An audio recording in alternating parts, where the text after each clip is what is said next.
The S22 Ultra is Samsung's latest flagship phone, released in 2022 with incredible features and design. I bought this phone brand new for $1149 when it came out, and I love it.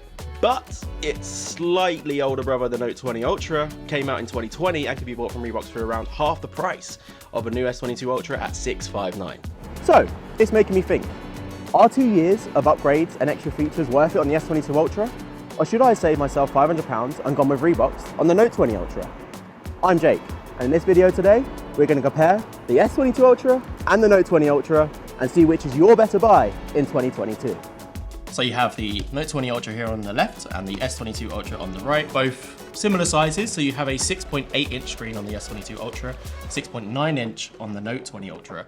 So slightly bigger here, but you're not really feeling a difference. And actually the Note 20 Ultra is slightly lighter. So I actually think the feel of it is a bit better in the hand. Some people don't like the bigger phones and the fact you have to do all this to go all over the place. But I don't really think I'm gonna have that issue with the Note 20 Ultra because of the weight on the back of the hand. It actually feels a lot nicer in the hand. With the S22 Ultra, it doesn't feel as balanced, which isn't as great, but both still feel really good. And then in terms of software updates, with Samsung phones, you get 4 years of updates anyway. So the Note 20 Ultra, you're good for a couple of years at least. Plus, you get security updates for a further 3 years, which means your phone's gonna be secure, running fast for as long as you need it. And then as well, both of the phones support 5G connectivity, something that a lot of people are looking for these days to get up to the new data speeds. So you're pretty evenly matched here.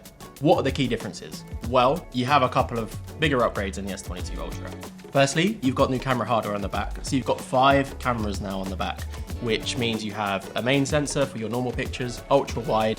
You also have a telephoto camera.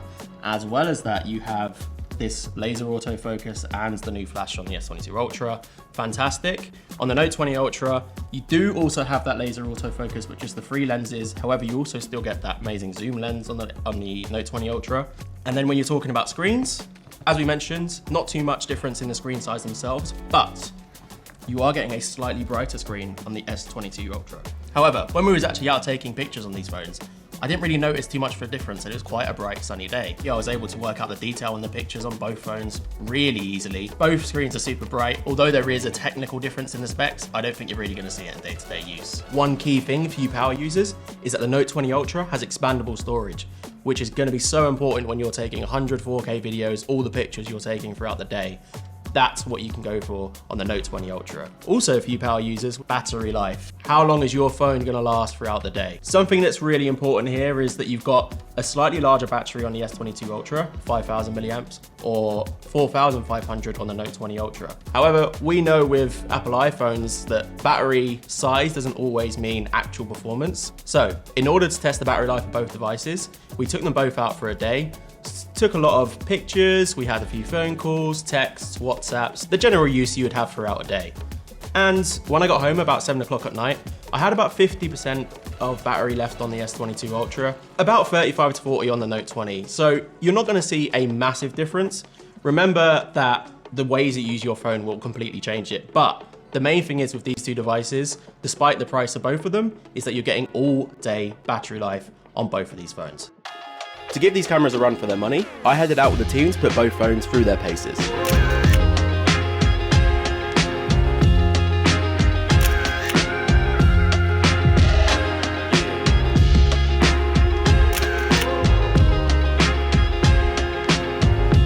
To give them a fair assessment, Chloe joined me back at the office to share her unbiased thoughts on both phones' performance. Okay, so these are the first couple of pictures that we took, taking a picture of the Shard.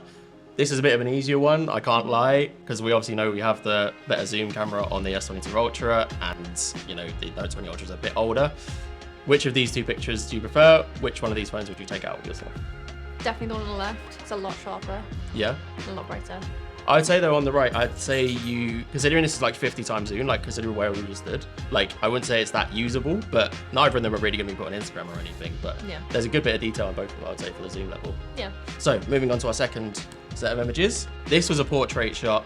This one's really tough for me. So one of them takes, as a default portrait picture, a bit further out. And for me, it makes it a bit more, I don't know. For me, I know that like hands down which photo I would use out of these two. Which one would you say? I think on the left, definitely. Seems a bit sharper, the bokeh has like nicer effect. Yeah, I agree. The colours just seem a bit more bright and less faded. 100%. And then if I was to tell you that the one on the left is actually the Note 20 Ultra and the one on the right is the S22 Ultra, are you surprised by that? Very surprised. Very, very surprised. I'm quite annoyed. For viewers at home who don't know, I actually own this phone. Why? I don't know. I spent £1,200 on that phone that I wish I probably hadn't.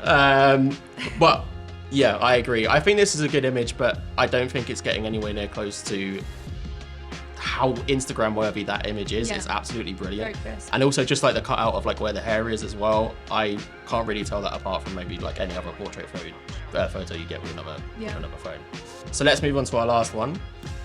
So this is just standard run-of-the-mill shot. This is as we was walking up. You can see the shard in the background there. Again, I think I've got a hands down winner here. There's really good detail to pick up in this photo, and I think the colors with the way that the sky is, it really tests the camera because there's so many colors in there that it needs to sort of fix on and shoot properly. Which would you pick? The one on the left again, it seems a bit more sharp and saturated, and colours just seem a bit more real. Yeah, I think it looks a lot more realistic. Also on the floor, on like the gravel and the detail you get there, I think that's so much better with that in that photo. Like it's just clearer, it feels a bit more vibrant. I feel like I can just see more of the image. Yeah, even the bus, if you look at the colour of the bus, it's completely different. I didn't even notice that. That's like so faded here, Yeah. whereas here it's sort of got it bang on. Yeah. If I was again to tell you that the left photo is of the Note 20 Ultra, which is half the price of the S22 Ultra, are you surprised? What were you Maybe not thinking? for this. What were you thinking? I should have done this. I should have done this.